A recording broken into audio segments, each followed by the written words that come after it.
Start.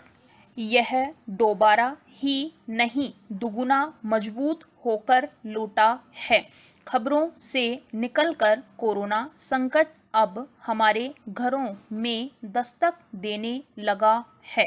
ऐसे में हौसला बनाए रखना जितना कठिन है उतना ही अनिवार्य भी। यह हौसला धैर्य ही दे सकता है जो किसी भी कलाकार की पूंजी होती है।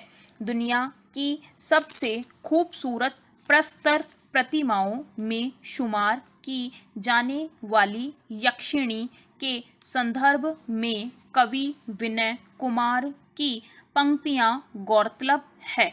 कला मांगती है धैर्य, राय भी रचनी हो तो पहाड़ सा।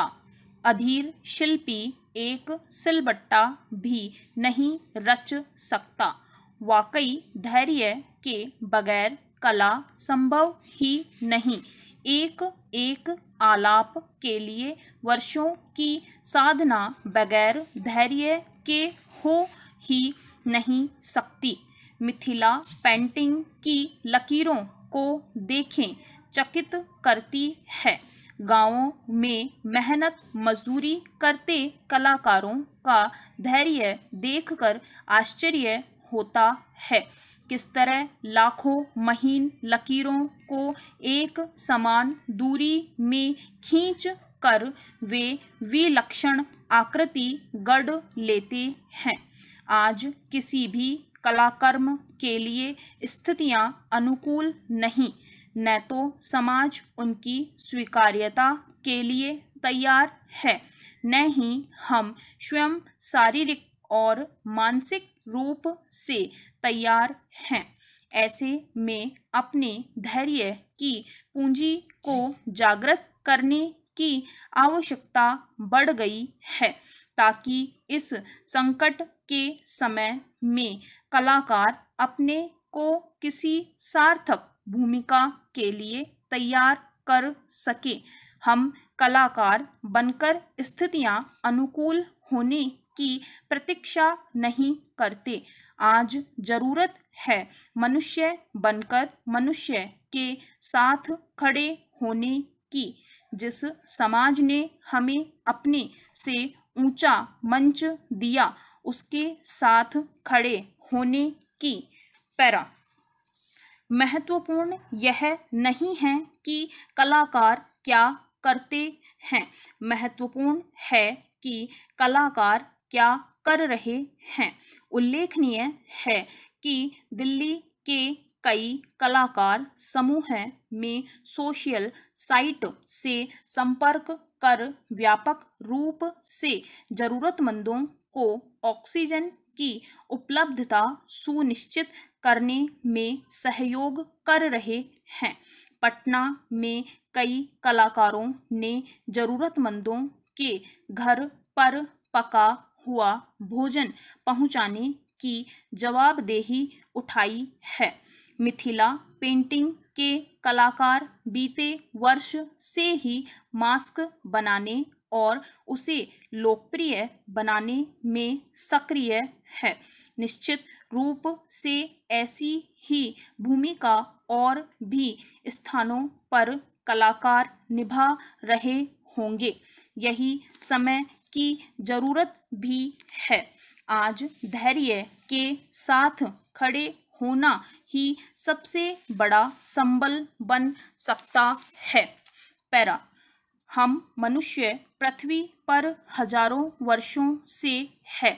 यदि इस दौरान मनुष्य का चित्त मुख्य रूप से क्रोध तथा घृणा के वश में होता तो हमारी कुल जनसंख्या कम हो जाती, परंतु कई युद्धों के बावजूद हम पाते हैं कि मनुष्य की जनसंख्या पहले से कहीं अधिक है।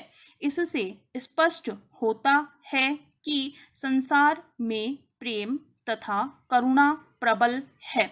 इसलिए अप्रिय घटनाएं समाचार होती है। करुणा के कार्य हमारे दैनिक जीवन के अंग है। करुणा से मानसिक स्वास्थ्य भी अच्छा रहता है।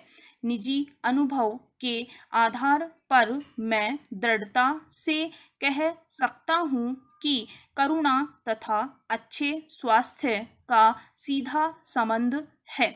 इसको लेकर कोई प्रश्न ही नहीं उठता कि क्रोध तथा बेचैनी के कारण हम बीमार भी हो जाते हैं।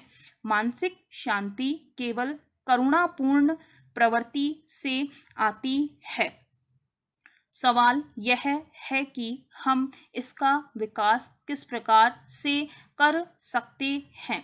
स्पष्ट है कि केवल यह सोचना पर्याप्त नहीं है कि करुणा भाव कितना अच्छा है, हमें उसके विकास के लिए भी गंभीर प्रयास करने होंगे। अपने विचारों तथा आचरण में परिवर्तन लाना होगा। यदि कोई नकारात्मक आचरण करे तो भी उसके प्रति करुणा रहनी चाहिए। अभ्यास से ही यह संभव है। पैरा। देश में कोरोना के हालात दिन ब दिन बिगड़ते जा रहे हैं। केंद्र से लेकर तमाम राज्यों की सरकारें खूब प्रयास करती नजर आ रही है। अब तो आधा दर्जन से ज़्यादा राज्यों के उच्च न्यायालय के साथ स्वयं सुप्रीम कोर्ट भी मैदान में उतर आया है। अब तक का परिणाम यही है कि देश में कोरोना से संक्रमित रोगी और इससे मरने वालों की संख्या हर दिन बढ़ती ही जा रही है। गुरुवार को भी देश में 3 लाख से ज़्यादा नए संक्रमित सामने आए और 2100 से अधिक जान गंवा बैठे। पैरा। देश की राजधानी दिल्ली से लेकर मुंबई, लखनऊ, भोपाल, अहमदाबाद, रायपुर, जयपुर, रांची और कोलकाता कितनों के नाम लें, सब शहर और राज्य एक लाइन में लगे नजर आ रहे हैं। पलंग से लेकर ऑक्सीजन और इंजेक्शन से लेकर दवा और टीके सबके लिए हर तरफ हाहाकार मचा है। कहीं टीके लुट रहे हैं तो कहीं इंजेक्शन। मरकज, कुंभ, महाकुंभ और सबसे बड़े चुनावों में उलझे देश के कर्णधारों के पास महामारी से निपटने की योजना बनाने का वक्त ही नहीं है। सब आरोप प्रत्यारोपों में उलझे हैं। न्यायपालिका मैदान में आती है तो सरकारें उसके अधिकारों पर सवाल उठाने लगती है। 2 दिन पहले ही जब इलाहाबाद उच्च न्यायालय ने उत्तर प्रदेश के 5 बड़े शहरों में लॉकडाउन के निर्देश दिए तो राज्य सरकार सुप्रीम कोर्ट पहुंच गई। सुप्रीम कोर्ट ने भी राज्य की मान ली। यही स्थिति मुंबई, गुजरात, दिल्ली, कोलकाता और मध्य प्रदेश उच्च न्यायालयों की है। जब सड़कों पर मरीजों की रेलमपेल हो, अस्पतालों में भर्ती की ही नहीं, शमशानों में अंतिम संस्कार के लिए भी लाइनें लगी हो, तब न्यायाधीशों का विचलन होना स्वाभाविक है।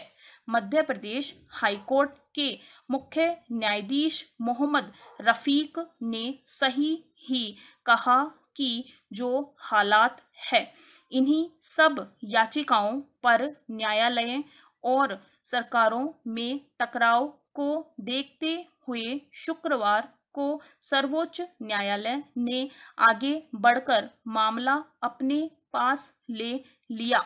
न्यायालय ने ही कहा है कि देश में कोरोना के हालात राष्ट्रीय आपातकाल जैसे हैं।